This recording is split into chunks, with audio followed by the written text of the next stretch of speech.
নমস্কার বন্ধুরা, জ্ঞানের বাক্সতে আপনাদের সবাইকে স্বাগত। আচ্ছা, আপনাদের মনে আছে আমরা আগের ভিডিওতে আলোচনা করেছিলাম পৃথিবীর ম্যাগনেটিক ফিল্ড যদি হঠাৎ করে উল্টে যায় তাহলে কি হবে? যারা এখনও দেখেননি, আমি বলবো এই ভিডিওটা শেষ করে ওটা কিন্তু অবশ্যই দেখবেন। তো আজ আমরা ঠিক তেমনই আরেকটা মাথা ঘুরিয়ে দেওয়ার মতো টপিক নিয়ে কথা বলবো। আপনারা ইন্টারস্টেলার সিনেমাটা দেখেছেন? ওই যেখানে অন্য গ্রহে 1 ঘন্টা কাটানো মানে পৃথিবীতে কয়েক বছর পার হয়ে যায়। ওই সিনেমাটা দেখার পর আমার মতো আপনাদের মনেও কি এই প্রশ্নটা এসেছে যে সময়, এই যে টাইম, এটা কি আসলে সবার জন্য সব জায়গায় এক? মানে আপনার ঘড়ির 1 সেকেন্ড আর আমার ঘড়ির 1 সেকেন্ড কি সবসময় সমান? আপনি যদি ভেবে থাকেন উত্তরটা হ্যাঁ, তাহলে আপনাকে একটু চমকে দিই। কারণ খোদ অ্যালবার্ট আইনস্টাইন বলে গেছেন উত্তরটা হলো না। সময় কিন্তু কোনো ধ্রুবক জিনিস নয়, এটা একটা ফ্লেক্সিবল মানে নমনীয় ব্যাপার। পরিস্থিতি অনুযায়ী এটা বদলাতে পারে। চলুন আজকে এই অদ্ভুত কনসেপ্টটা মানে যাকে বলে টাইম ডাইলেশন, সেটার পেছনের বিজ্ঞানটাকে একদম সহজ ভাষায় চিরে দেখি। তো আইনস্টাইনের বিখ্যাত থিওরি অফ রিলেটিভিটি আমাদের বলছে যে মূলত দুটো কারণের সময় স্লো বা ফাস্ট হয়ে যেতে পারে। প্রথমটা হলো গতি বা স্পিড, মানে আপনি যত দ্রুত চলবেন আপনার জন্য সময় তত ধীরে চলবে, এটাকে বলে কিনেম্যাটিক টাইম ডাইলেশন। আর দ্বিতীয় কারণটা হলো গ্র্যাভিটি বা মহাকর্ষ। আপনি যত শক্তিশালী মহাকর্ষের কাছে থাকবেন সময় আপনার জন্য ততই আস্তে চলবে, এটাকে বলে গ্র্যাভিটেশনাল টাইম ডাইলেশন। ব্যাপারটা সহজে বুঝতে একটা কল্পনা করুন। ধরুন একটা বড় রাবারের চাদরকে টান টান করে ধরে রাখা হয়েছে, আবার ওর মাঝখানে যদি একটা ভারী বোলিং বল রেখে দেন, কি হবে? চাদরটা বেঁকে যাবে, তাই না? আইনস্টাইন বলেছেন গ্র্যাভিটিও ঠিক এভাবেই আমাদের চারপাশে স্পেস টাইমকে বাঁকিয়ে দেয়।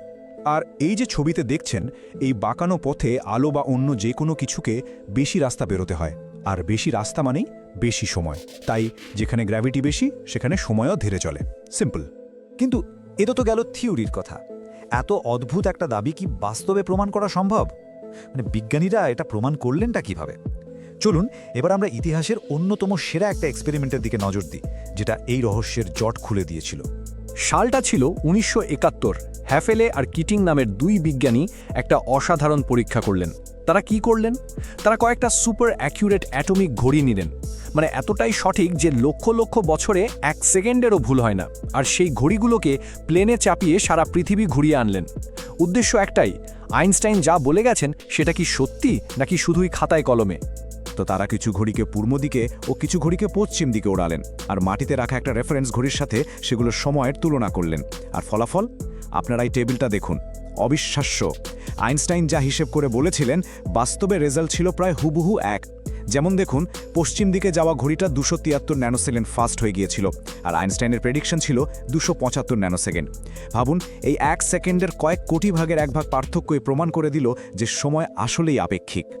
ব্যাস, এই একটা পরীক্ষা বিজ্ঞানের মোড় ঘুরিয়ে দিল। এটা প্রমাণ হয়ে গেল যে আইনস্টাইন 100% সঠিক ছিলেন। সময় আসলেই আপেক্ষিক, এটা আপনার আমার জন্য একভাবে চলে না। আচ্ছা, এসব তো গেল বড় বড় বৈজ্ঞানিক পরীক্ষার কথা, কিন্তু আপনার বা আমার প্রতিদিনের জীবনে এই টাইম ডাইলেশনের কি কাজ? আপনি জানলে অবাক হবেন যে আপনার পকেটে যে স্মার্টফোনটা আছে ওটা কিন্তু প্রতি সেকেন্ডে আইনস্টাইনের এই থিওরি ব্যবহার না করলে একটা অকেজো বাক্স হয়ে পড়ে থাকত।